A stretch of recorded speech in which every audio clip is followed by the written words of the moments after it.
Esto es donde se forjó el cambio de la cocina del mundo. Ha cambiado un poquito esta zona de aquí. Esta zona de aquí que la hemos hecho más a nivel expositivo, pero ahí hemos mantenido, ahí en el fondo se ve la cocina tal como era. Fíjate en esa imagen que es justo después del servicio. ¿Sí? ¿No habían campanas? No, mira, las campanas están empotradas ahí en el techo y aquí están igual empotradas en el techo, todo eléctrico, se eliminó el gas, año 90, invierno del 92, se estrenó en el 93. Hemos mantenido esto para que la gente sienta cómo era el espacio donde se cocinaba. Pensaba claro, que lo habíais tuneado. Si hoy en día es un espacio súper bonito, ¿no? Y agradable, ¿no? Sí. Con luz natural, etcétera, pues en aquel momento, pues imagínate, la gente se quedaba alucinada. Piensa que la primera parte de la experiencia cuando llegabas al Bulli era visitar la cocina. Este era el primer gran impacto de cada uno de los 50 comensales que venía aquí, porque el primero que se encontraban al frente del timón era Ferran. Con el tiempo nos inventamos romper el calendario de la temporada y no hacíamos 5 días de trabajo y 2 de cierre. Eso también fue una revolución, porque los restaurantes en aquella época no cerraban nunca, en restaurantes que estaban en la costa y tal. Pero 5 días de trabajo y 2 días de cierre no nos acababa de funcionar si Ferran tenía algunas cosas importantes que hacer un poquito más lejos. Y entonces hacíamos cambios, 10 días seguidos y 4 de cierre. Rompíamos el calendario, ajustábamos el calendario del restaurante a la agenda de Ferran antes de empezar la temporada. Y Ferran se ajustaba a eso. Los días de apertura, los servicios, estaba aquí al frente del cañón, del timonel, siempre. Siempre, siempre, siempre. Nos tuvimos que inventar esta nueva manera de entender, que además al equipo le iba de puta madre. Porque los chicos y chicas, no los que vivían muy lejos, pero los chicos y chicas que venían a hacer una temporada, que venían de distintos puntos de Europa o de España o tal, hostia, 4 días te permitía. Además dijimos, vale, pues el domingo o el último de los 10 días lo vamos a hacer a mediodía en lugar de a la noche. Nos reinventamos otra vez el servicio de mediodía que lo habíamos dejado atrás en el año 2001. Y entonces, a media tarde, aprox, ya podían estar en camino del aeropuerto y ya estaban volando a su casa para ver a su novia, a su novio, a su familia, a sus amigos o lo que fuera, y volvían 4 días y algo después para empezar el servicio de la noche. Entonces, todo esto permitió un poquito también ayudar al equipo a vivir la temporada, la presión de la temporada con una ¿no? ¿Cuántos matrimonios salieron del Bulli? No sé, pero unos cuantos. Unos cuantos, ¿no? Sí, sí, sí. De gente que en vez de ir a ver al novio o a la novia, se iban al hotelito de aquí de Rosa. Pero de aquí adentro salieron entre sala y cocina unos pocos. Pero después de baby booms y cosas de estas entre los clientes había otros pocos también, ¿eh? ¿Cómo? Hombre, claro, que aquí después de una experiencia en el Bulli la gente se volvía loca. Regalaba. ¿Sí? Se regalaba. Sí. Por aquí, por la playa. Bueno, donde fuera. Y con Ferran establecimos un sistema muy profesional de gestionar las reservas, todo con emails, con tal, preguntando por las alergias a todo el mundo antes de que llegaran para personalizar los menús a cada persona dentro de la mesa. Era todo un curro importante, más el boom de peticiones a denegar que teníamos que atender cada año, que era el gran drama. Puedes atender a menos de 8.000 personas en una temporada y estás teniendo del orden de 2-3 millones de peticiones por año, pues ya ante las proporciones de sís versus nos. ¿A quién fue el tío más chungo que le tuviste que decir que no? Me lo llevo a la tumba. No, hombre, no. Sí, me lo llevo a la tumba. Los que más me dolían eran las personas que se les estaba acabando el tiempo. ¿Sí? Esos son los que más me dolían. O sea, no puedes darle la mesa a toda la gente que se le está acabando el tiempo, no puedes darle la mesa solamente a la gente de la profesión, no puedes darle la mesa solamente a los que celebran el 50 cumpleaños, las bodas de plata, las bodas de oro, el 18 cumpleaños del hijo o la hija, la graduación del no sé qué. O sea, de ejemplos de estos te puedo ir poniendo, puedo estar 1 hora soltándote ejemplos. ¿Qué fue lo más raro? Y luego está el que dice, pero hostia, ¿y los compromisos? A ver, defíneme compromiso. Vamos a poner Sapiens aquí al lado, metodología Sapiens, definición de compromiso. ¿Compromiso? ¿De quién, tuyo o mío? Claro. ¿Y la gente famosa? Defíneme famoso. ¿Qué es famoso? ¿Para ti o para mí? Creo que no ¿Tú sé sabes qué con quién somos. estás hablando? ¿O sabes de quién estoy hablando? Sí, sé que conozco muy bien a este, admiro a este cantante o admiro a este escritor, pero es que no tengo sitio, que está lleno.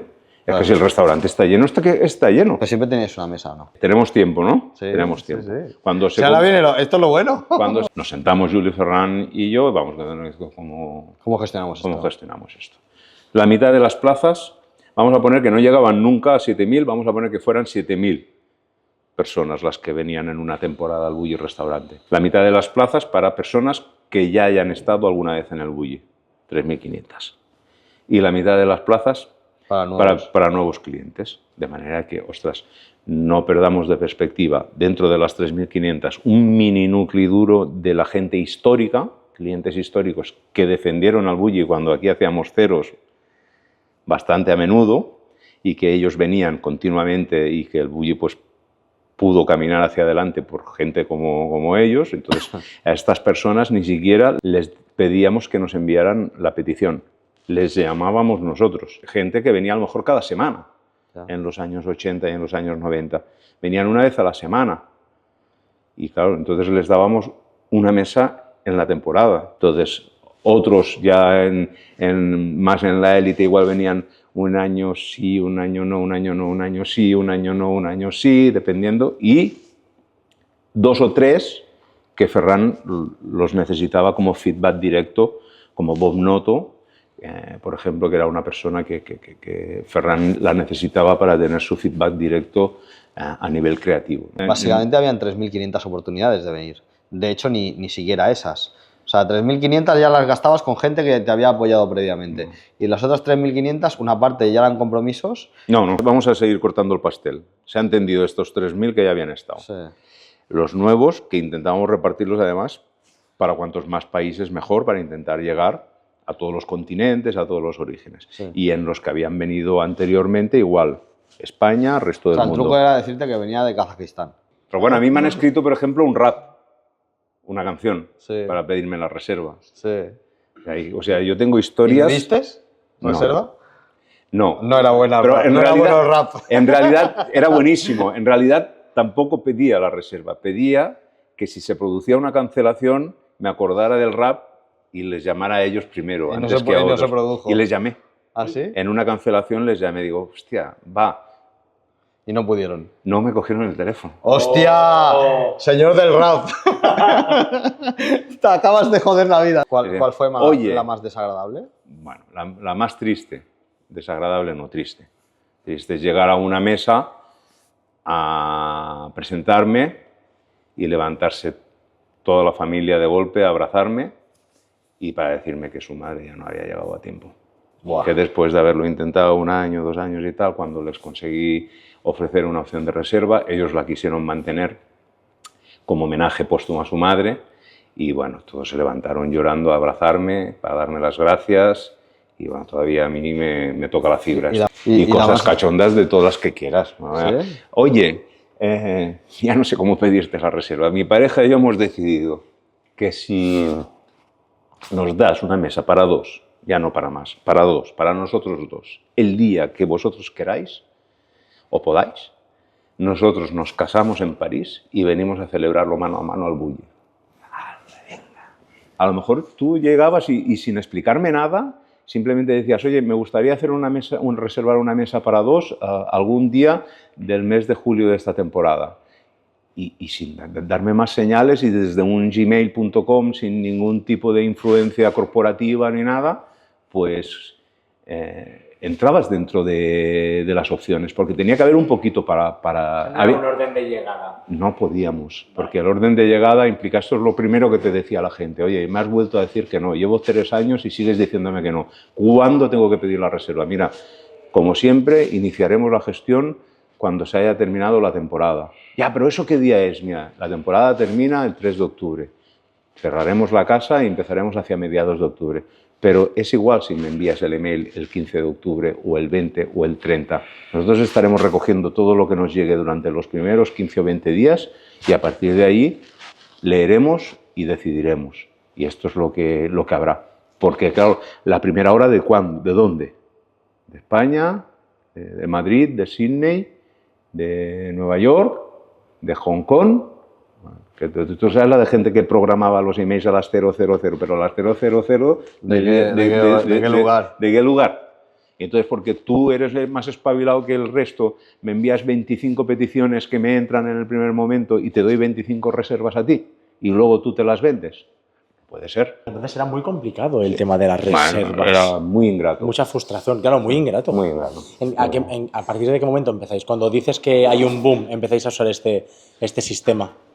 Principios de los 2000.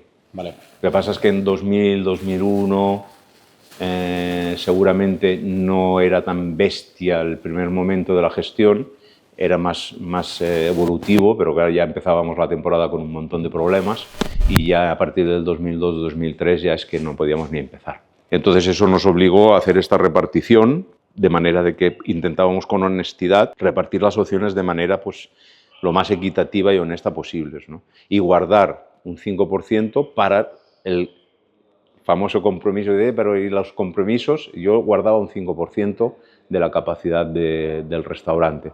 Esto que hay aquí detrás explica la misión del Bulli Restaurante, ¿no?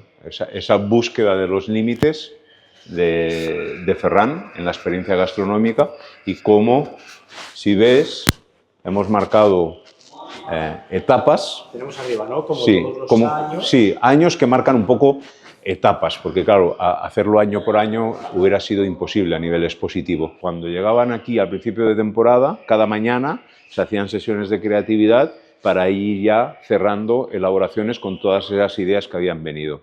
Ferran auditaba todo eso e iba poco a poco definiendo lo que iba a ser la oferta de esa nueva temporada.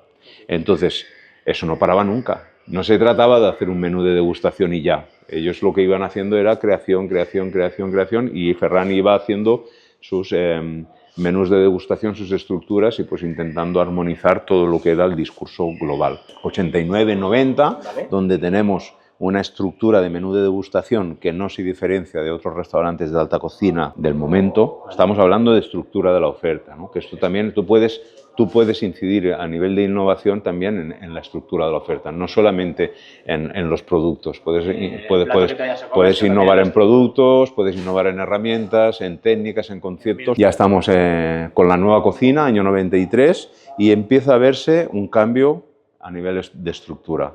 Aparece el mundo de las tapas, que era pues, algo muy nuestro en la cocina española a nivel popular. Pero ¿Son fotos reales del momento? Sí, esas son las fotos de nuestro catálogo. Piensa que toda la obra del Bulli son 1846 elaboraciones, que son lo que da nombre al museo, al Bulli 1846. Bueno, de hecho, a la sede del Bulli Foundation actualmente, que está donde el Bulli Restaurante existió y que ahora se llama el Bulli 1846 porque fueron 1846 las elaboraciones que Ferran y el equipo crearon a lo largo de su trayectoria, que fue una cifra además escogida deliberadamente por Ferran. Él decidió que pararía el catálogo en la número 1846. Ahora lo vemos. Desaparece el carro de postres y entramos ya en postres emplatados que te permiten conceptualmente evolucionar a unos niveles que los carros de pasteles y de sorbetes no te permitían. Todo esto va creciendo y lo vas viendo con la evolución.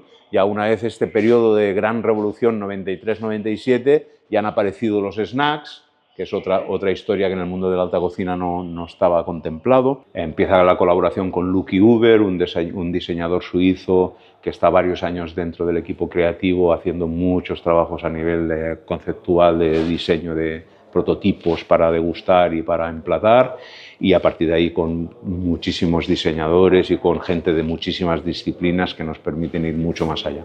Perfumistas, artistas, etcétera, etcétera. ¿Y qué hacías con el perfume? ¿Lo tirabais por ahí por la mesa? ¿O? Mira, por ejemplo, bueno, había distinto, por ejemplo, esa elaboración, la moluscada, vamos a servir la esencia del mar a través de un plato de moluscos trabajados con una cocción muy determinada, gelatinados con su propia agua, es una explosión de mar. Y 10 segundos antes de que llegue la elaboración a la mesa, pasa alguien por al lado de la mesa y perfuma el ambiente alrededor de la mesa con perfume de mar. Y entonces la gente de repente hace, sin darse cuenta, está notando a su alrededor el yodo del mar, el aroma de mar, y justo en ese momento llega el equipo de sala y te pone plan, plan, plan, un plato relacionado directamente con ese perfume. Por ejemplo, entre otros ejemplos. Aquí fíjate que ya entra el cóctel, año 98, primer cóctel de bienvenida. No solamente cambió la experiencia gastronómica en los restaurantes como el Bulli, en los restaurantes creativos, sino que cambió la coctelería en sí mismo, porque los cocteleros se dieron cuenta de que ellos eran cocineros también. Esto era después de saludar a Ferran en la cocina, decir, oye, pues venga, vamos a empezar el festival. ¡Pam! Un cóctel de bienvenida. ¡Pam! Otro cóctel de bienvenida. ¡Pam! Otro cóctel de bienvenida. El mundo de los snacks. Claro, la gente llevaba 10 minutos en el Bulli, 15 minutos en el Bulli y le habían pasado ya más emociones que en la mayoría de los restaurantes en 5 horas. Aquí ya llegamos con los snacks. Ya no hablamos de tapas y platos, sino de tapiplatos, porque ya las elaboraciones tienen un discurso mucho más sinfónico, mucho más... Hay como una ida y vuelta de bocados, de finger foods, de secuencias, de mini secuencias.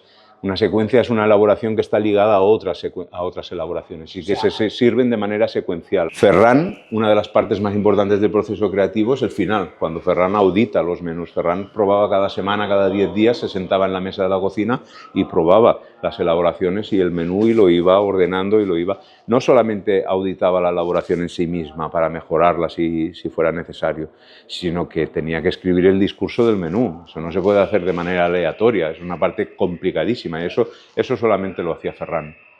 Eso solamente, yo creo que era la única persona que tenía claro cómo hacerlo. Eso es una parte importantísima.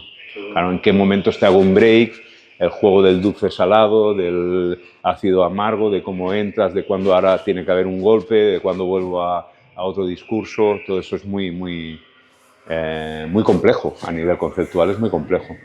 Y bueno, y al final pues ya mira la experiencia, más de 40 elaboraciones, 40 y tantas elaboraciones con una traca final que era una caja de chocolate, que si las probabas todas, cosa que hacía muchísima gente, pues eran 13 elaboraciones más o 14 elaboraciones más. O sea, el festival gastronómico era súper brutal. Nosotros empezábamos la temporada, como te digo, cuando venían del Bulli Taller, aquí no llegaban con las elaboraciones finales terminadas, venían con el paquete, digamos, de ideas, ¿no? De opciones. Entonces nosotros, para empezar la temporada, empezábamos con el catálogo de elaboraciones de la temporada anterior, ¿vale? Entonces siempre había un catálogo semanal, que eran las elaboraciones, digamos, que estaban en escena para de ahí componer los menús de degustación para cada mesa y dentro de cada mesa para cada persona en función de si habían sido clientes anteriormente o no, de los menús que habían probado anteriormente o no. Por supuesto, si habían estado el año anterior, nunca iban a ser clientes de este año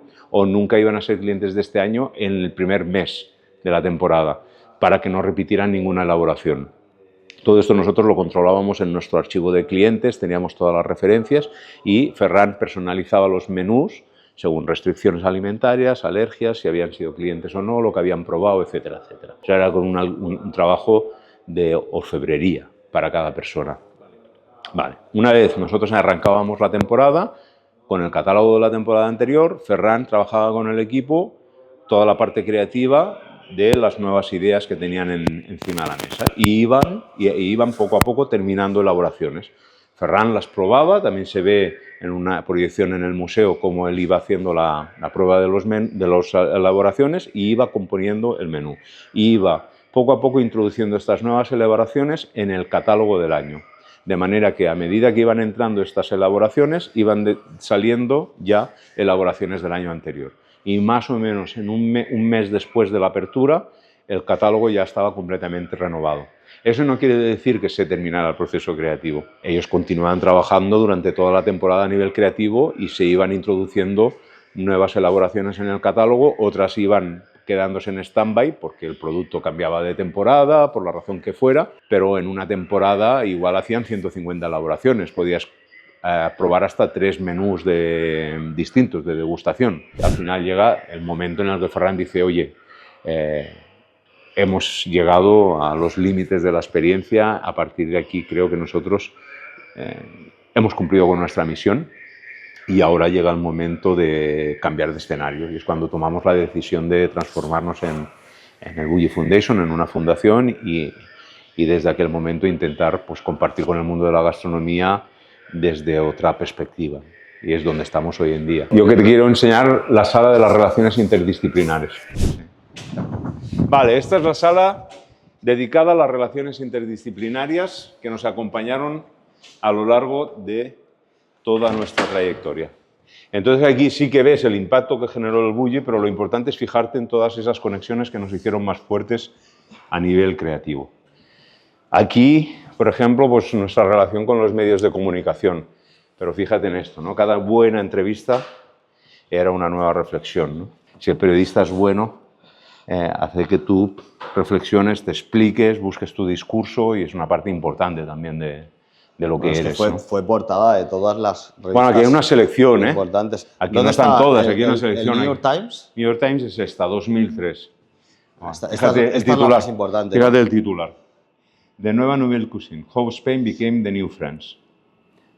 O sea, Además, en algún esta francés época, se caga con su puta madre, seguro. Después 2004, Time. como una de las 100 personas más influyentes del mundo, que un poco es como decir, hostia, un cocinero está aquí, marca la influencia real a nivel creativo de Ferran en todo el mundo. Claro. Y el mismo año, un mes después, es el propio Le Monde que lo saca en portada de su magazine, en un momento en el que además acaban de cambiar el diseño de su magazine y forraron París con esta portada. El mundo editorial y audiovisual, nuestro catálogo, el Bully Historia de un sueño, tal como nació como proyecto audiovisual, proyectos que llegan más a las familias a casa, que también fueron pioneros, porque ¿qué hace un cocinero de cocina creativa, de la alta cocina, haciendo un libro para ayudar a la gente a tener ideas, a cocinar bien y fácil y sencillo en tu casa?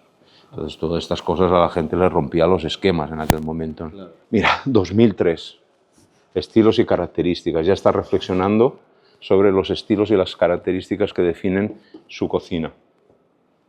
Que cuando hablas de la cocina del bully, ¿a qué te refieres? En 1846, esto nos ha quedado pendiente de explicarlo. ¿Por qué nos llamamos ahora el bully 1846? Porque fueron 1846 las elaboraciones que Ferran creó con el equipo a lo largo de toda su trayectoria. Entonces, ¿por qué esta cifra? Cuando tomamos la decisión de que el bully tenía que finalizar su trayectoria como restaurante, lo hicimos público en Madrid Fusión en el año 2010, en enero, y entonces pusimos la fecha al Last Vals, al último servicio del bully como restaurante, 30 de julio del 2011. Y Ferran calculó que al ritmo que iban a nivel creativo, año tras año, estaríamos finalizando nuestro catálogo sobre la elaboración 1820-1860, que podía haber Había un rango. Había un rango, ahí fijó un rango. Y entonces empezó a investigar sobre esas cifras. Y dio con el eureka de que 1846 fue el año de nacimiento de Auguste Escoffier, el padre de la cocina clásica francesa, que es un poco de donde todos bebimos. Nouvelle Cuisine francesa, cocina tecnoemocional, o sea, la primera codificación seria de la cocina y tal, pues como homenaje a nuestro pasado, porque el bully ha marcado una revolución gastronómica sin enfrentarse con su pasado, al contrario de muchas vanguardias que rompían con todo lo anterior. Nosotros siempre hemos querido ser respetuosos con el pasado, pues esto simbólicamente ofrecía esa muestra de respeto por el pasado. Nuestra relación con el mundo del arte, ya que habláis de artístico, por un lado las exposiciones que hemos ido haciendo, que nos han ayudado mucho a comprender el mundo de las exposiciones y a utilizarlas como una herramienta de reflexión, de investigación, de conocimiento, de transmisión, etcétera, etcétera, y que de alguna manera nos han ayudado pues, a conceptualizar la que estamos visitando ahora, conexiones con otros artistas a lo largo de nuestra historia. Aquí un hecho fundamental en la trayectoria de Ferran como cocinero, que es su participación en la Documenta 12 de Kassel. Él fue invitado a participar en este certamen de arte que se celebra cada 5 años en la ciudad de Kassel y que es la gran referencia del mundo a nivel de arte, no, porque aquí no se va a vender arte, sino se van a marcar nuevas tendencias en el mundo del arte. Y en el 2007 le proponen a Ferran ser uno de los artistas que participen. Y claro, se lió un pollo estratosférico porque, claro, ¿qué hace un cocinero metido en este discurso del mundo artístico, ¿no? Entonces se puso en debate si la cocina creativa a este nivel se podía considerar arte o no. Cuando el concepto de petit fours que te daban en la sobremesa en los restaurantes ya evoluciona aquí en el Bulli a unos niveles bestiales, Ferran decide pues, con el equipo creativo que quieren hacer una vajilla ad hoc para ofrecer eso. Y entonces contratamos a un equipo de diseño y inspirados en la papiroflexia creamos esta vajilla que fue pues, una maravilla a nivel experiencial, pero impagable, 2.600.000 pesetas del año 95 o algo así, ¿no? 96, ¿no? Claro, si todo lo que íbamos a hacer a nivel creativo en diseño, de herramientas de degustación, emplatado, etcétera, tenía que pagarse a este precio, era inviable. Entonces Ferran toma la decisión de incorporar a Lucky Uber en el equipo creativo y empezar a trabajar junto con el diseñador dentro del equipo y empezamos a hacer prototipos de todo tipo que tienen otro coste. Porque nosotros no necesitamos, mira, ahí están haciendo este plato. Nosotros no necesitamos hacer 10.000, esos son moldes industriales para hacer 100.000 piezas de cada, pero nosotros con 20, y si no son exactamente iguales, nos da igual. Entonces nosotros cambiamos la experiencia de la mesa a través del diseño, colaborando con gente de muchas disciplinas, lo del perfumista que estábamos hablando antes, trabajando con perfumes, incorporar formas que no estaban bien vistas en la alta cocina, como los platos cuadrados. Estaban en las casas, pero no en la alta cocina, las pizarras, cosas muy sencillas. Nosotros veníamos de aquí, ¿eh? La alta cocina, el rollo que llevaba era esto. Oro, plata y toda esta historia que se ve aquí debajo. Y cómo nosotros fuimos introduciendo pues, un nuevo discurso que cambió la experiencia a muchos niveles. Aquí ya estamos hablando de la colaboración con la industria. Una vez ya entramos en el mundo de la galaxia, todos los consultings, negocios, proyectos propios o con otros que de la industria alimentaria que nos permiten darle libertad al Bulli y hacer otro tipo de proyectos en los que sí que ya se puede apostar de otra manera a nivel de inversión, porque ya estamos hablando de otra cosa. Aquí podéis ver la relación con el mundo de la ciencia. Por un lado, lo hemos focalizado en dos grandes temas, la incorporación del departamento científico en el Bulli Taller, para comprender procesos físico-químicos que se daban en el mundo de la cocina y que al final acabaron en una colaboración directa para dar pistoletazo de salida a la Fundación Alicia. Y aquí veis también otro momento icónico de la trayectoria de Ferran, es cuando lo hace un profesor invitado en la Universidad de Harvard y la colaboración da nacimiento a este curso que todavía se hace hoy en día, que es el curso de Ciencia y Cocina, y te puedes apuntar de manera transversal a muchos cursos, estudies lo que estudies, y tuvo un éxito brutal. Algunos reconocimientos del mundo de la gastronomía, ves ahí sí que está otra vez la portada, y de la sociedad en general. Aquí nuestra relación con Japón, la alta gastronomía japonesa, que ve en Ferran como, no sé si decirle Mesías o como una persona que de repente abre las puertas de Occidente a Japón, y a partir de aquel momento hay un intercambio que se mantiene hoy en día y ya es habitual ver a cocineros españoles explicando su cocina allí y a cocineros japoneses explicando su cocina aquí.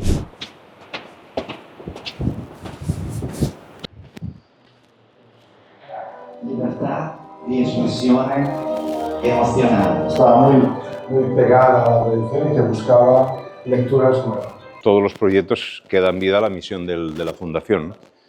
Pues desde la metodología Sapiens, te cuento en la cocina con Disney, colaboraciones que hicimos en su momento con Don Periñón, todo lo que sale en la web que hemos ido haciendo, conferencias, cursos, convocatorias de estudio, que ves, como ves aquí mismo, el aula de trabajo. Esto lo hizo un geopolítico que formó parte de la primera convocatoria del Bulli en 1846, que nos estuvo analizando durante 4 meses cómo trabajábamos, cómo éramos, cómo nos organizamos, e hizo como una especie de discurso de 4 frases de, o sea, oye, así es como somos, así es como trabajamos. Y tú pues te impregnas un poquito de cuál es nuestro ADN a nivel de cultura organizacional, y después, pues bueno, hay un chico o una chica que está controlando la afluencia de los grupos aquí para lanzar el vídeo que resume un poco el final de la visita. It is like science fiction.